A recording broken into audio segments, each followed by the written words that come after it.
dari Banjar. Halo, nama saya Raisa Gila Davia Zahra, NPM 2304101148, kelas G193. Saya asli dari Jawa. Halo, nama aku Cynthia Priyanti Santoso, biar bisa panggil aku Cynthia. Aku dari Budaya. Keluarga kesenang Dasibuan, Ausian Kembaru, suku Batak, sian jurusan administrasi bisnis. Halo, Gonaranak Maria Joana, asal dari NTT. Nah, lebih tepatnya tuh di Adanara dan Lembata, dari jurusan Hubungan Internasional Agama Katolik.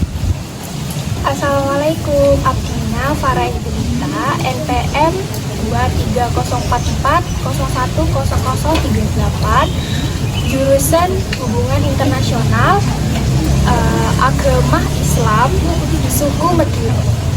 Kalau makanan khasnya itu yang paling terkenal itu daging putih. Nah, daging putih itu daging disangrai, tidak menggunakan minyak, lalu menggunakan daging. Jadi bentuknya seperti itu. Nah, itu enaknya itu dimakan disambari dengan teh hangat gitu. Jadi itu dagingnya dijadikan sebagai jamuan untuk tamu yang datang. Terus rasanya itu tidak terlalu manis, karena kan jagung yang beneran cuma jagung. Tapi makanya diminumnya itu pakai teh biar ada rasanya. Buat tradisi itu akan ada di daerah kamu. Kalau tradisi mungkin yang paling itu pernikahan ya. Jadi kalau di tradisi pernikahan di daerah saya itu bertahap. Nah, tapi yang paling ikonik itu adalah untuk mahar dari perempuan sendiri itu diakhiri dengan dua daging gajah atau tergantung dengan kesepakatan antara kedua belah pihak. Nah, terus setelah itu untuk perempuannya sendiri itu ketika sudah diberikan mahar itu lalu akan mengikuti ritualnya. Nah, tapi untuk kan pada zaman sekarang kan susah ya dari dan sebagainya. Nah, itu mungkin untuk kesepakatan dan lanjut itu bisa dibicarakan di kedua pihak agar bagaimana caranya anda ada alternatif lain. Jadi itu tidak harus jadi gajah tapi bisa alternatif lain. Itu tadi di daerah mana ya? Oh, kalau itu di Adonara. Oh, kamu kan dari ini kan? Dayak kan? Itu gimana? Apa yang jarang kita apa? Kalau di Dayak, khususnya dari Palangkaraya, karena saya kan ada keturunan dari Palangkota. Dayak itu ya nggak boleh kalau bukan nggak boleh ya, mungkin karena kebiasaan orang kalau malam itu mereka itu nggak ada klakson. Jadi mau kita motoran, mau kita pakai mobil atau pakai kendaraan itu jangan boleh klakson. Kalau kita klakson orang itu tandanya kita menyapa. Atau kalau misalnya kita klakson orang nggak disengaja, itu orang itu bisa naik emosinya. Gitu. Oh gitu. Iya. Jadi karena kita nggak boleh jarang ada klakson, bahkan banyak motor di Palangka itu yang klaksonnya emang nggak bisa gitu. Di daerah Kalimantan tuh kayak gimana adat yang biasanya menonjol untuk kenal film-film gitu?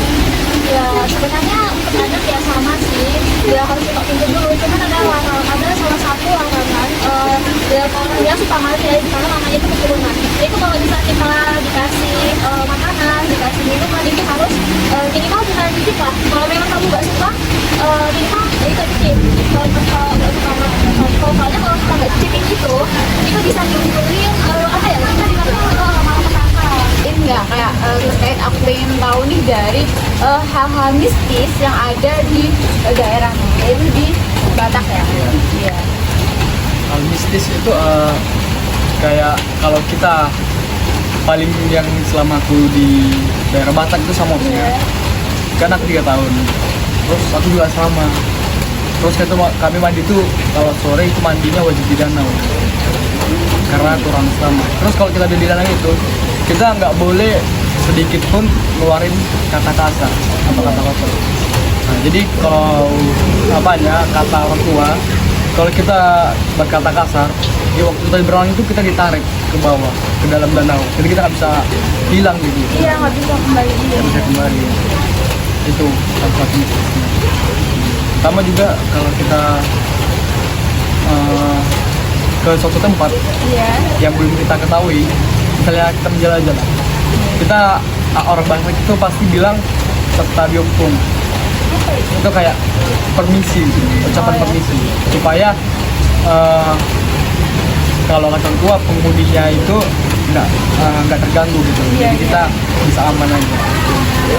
Kalau beda itu emang penghuni atau kayak makhluk lain yang kayak ada namanya gitu. Di sini kan kayak ada kuntilanak, kalau di sana ada namanya kan? Nggak ada nama fisik, cuma karena kan orang Batu juga percaya di setiap tempat itu ada penghuninya gitu. Maksudnya makhluk gitu. Jadi kita setiap tempat yang belum kita ketahui, maupun kita ketahui kalau itu memang dia sakral atau jarang ditempati, kita bilang ini di Sabta Bihukum. Jadi kamu kan di Surabaya ini sejauh ini aku ganti pembahasannya. Tadi kan mistis ya, sekarang enggak.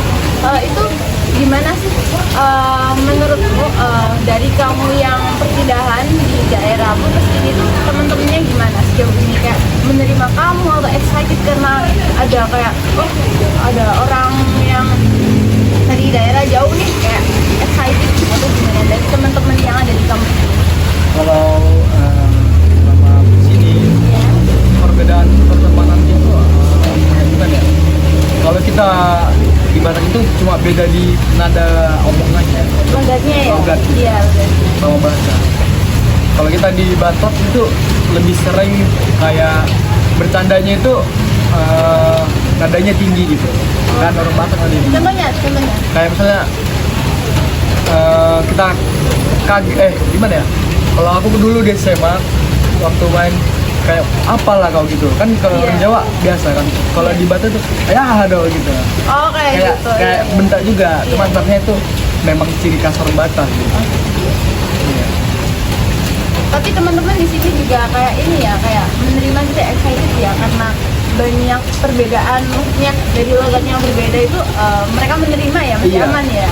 Bahkan kayak teman student kemarin, Iya. mereka juga senang gitu kalau dengar aku ngomong, jadi mereka kok lucu logatnya gitu, kayak bilang gitu, logatmu lucu gitu. Jadi ada juga Cilmi, Iya ciumnya tuh. dia ngikut-ngikut logat. Iya, sama- sharing-sharingnya. Nanti kalau kamu ingin tahu kayak tentang Jawa lagi, karena ini kan waktunya mepet, kamu bisa tanya-tanya di WA aja ya. Iya. Makasih Tia.